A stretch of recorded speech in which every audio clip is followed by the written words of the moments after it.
Just ran under the pew, and then I covered my head. And I was like, oh my gosh, I'm so scared. It's so awful and it's so scary. There are no words that can capture the horror.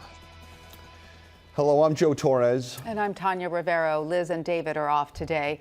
In a news conference just moments ago, authorities identified the shooter as 23-year-old Robin Westman. The heartbreaking shooting happened this morning at the Annunciation Catholic School Church in Minneapolis.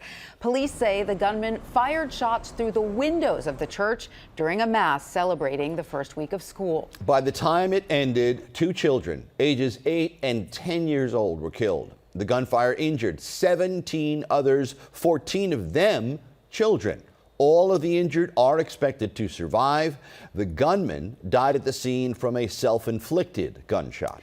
Eyewitness News reporter Kemberly Richardson is following the breaking developments. She's in the newsroom. Kemberly.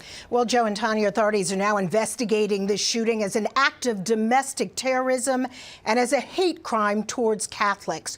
Right now, flags across the country are flying at half-staff. President Trump making the proclamation, he says, as a mark of respect for the victims. Authorities believe the shooting was planned. They say a wooden plank was placed to barricade some of the side doors of the church. Possible active shooter 509 West 54th Street, Minneapolis. They heard the gunfire, ran, hid under pews, and covered their heads. Little ones in kindergarten and teenagers attending Mass inside Annunciation Catholic Church in Minneapolis. The morning service was supposed to be a celebration, the start of a new school year on the 3rd day of classes. Instead, the peace and joy was shattered when a gunman opened fire right around 8:30.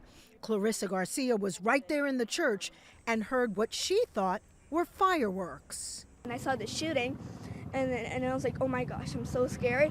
And so a teacher led me downstairs to the preschool classroom. And so I went there, and me and my friend Cece were just praying.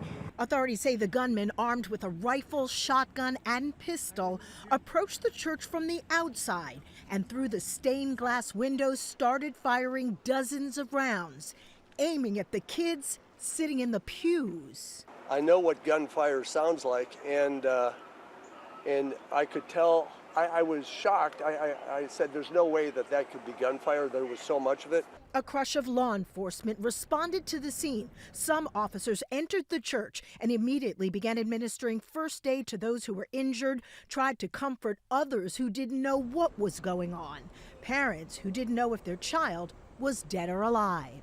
I just saw the kids exiting, so it's almost like a little parade of kids. I'm just yelling out my daughter's name, Clarissa, where are you, where are you? Officials say they did find the suspect in the back of the church dead from an apparent self-inflicted gunshot wound. But by then, the physical, psychological, and emotional damage was done. At least 2 children, just 8 and 10 years old, were dead. 17 more injured, mostly kids. The youngest, just 6. This was a deliberate act of violence against innocent children. The sheer cruelty and cowardice of firing into a church full of children is absolutely incomprehensible. And just moments ago, we also learned among the injured were 3 adults in their 80s, parishioners who were just there for Mass. Police say they did find a smoke bomb at the scene, but no explosives. Authorities again have identified the suspect as Robin Westman, who has no prior criminal history. Police have obtained 4 search warrants, 1 for the church and 3 for residences connected to this suspect. We heard from Governor Tim Walz a short time ago. He asked people around the country to, quote, keep us in your thoughts and prayers, but also keep us in your thoughts for action. One other note, authorities also said they talked about a manifesto that the suspect had posted on social media prior to the shooting. They say it contained, quote, disturbing writings and has since been taken down. We're following all of the developments. Back to you guys in the studio. All right. All right, Kimberly. Kimberly, thank you so much for that. We do have some more now on the investigation into the shooter. Again, authorities say, as Kimberly mentioned, that a video uploaded to YouTube was timed to be released with the shooting, and it appeared to be posted by the gunman, who again is being identified as 23-year-old Robin Westman. That video has since been taken down. It's video of someone flipping through dozens of pages of notes. They include what appears to be drawings of weapons, and one drawing depicting the inside of a church with pews. One notebook has a sticker that says "Defend Equality" with a silhouette of a long gun.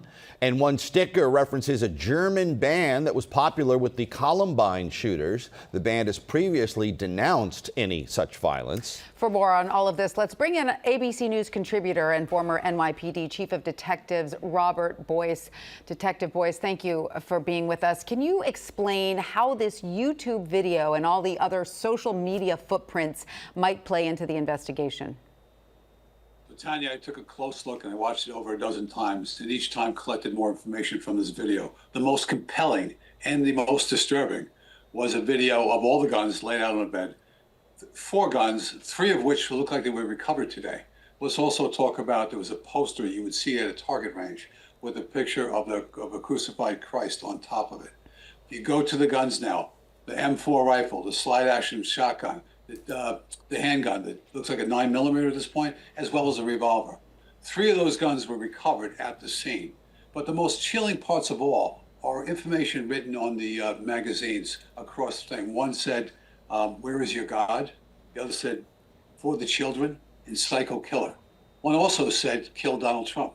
But probably also, additionally, he alludes to other mass shooters, and those people being Adam Lanza, James Holmes of Aurora, Colorado, and Charles Whitman of the Texas Tower things. So this is someone emulating mass shooters before, as well as clearly a hatred for the church or for religion in that matter. So a lot is learned, and he timed this right after this incident. So there's a lot of evidence here to point towards motives and towards his reactions and how he was thinking prior to this. Taking a step further, Bob, you got all this evidence now. What conclusions can you draw from that? That'll be for other authorities as well. When did he start this? The chief did a very good job in a tough time today. He talked about he recently acquired the guns, all right, and they were lawfully bought too. So that tells you that's when he started to look at this, or she started to look at these things. When is he planning this? When is she planning this? When is this going into action? So that should tell us when they were purchased, when he started planning this gruesome attack. Oh, what a trail of just horrible details. Bob, thank you. As always, lots of information gathered in a relatively short period of time. Appreciate it so much, as always. Thanks, Rob. Thanks.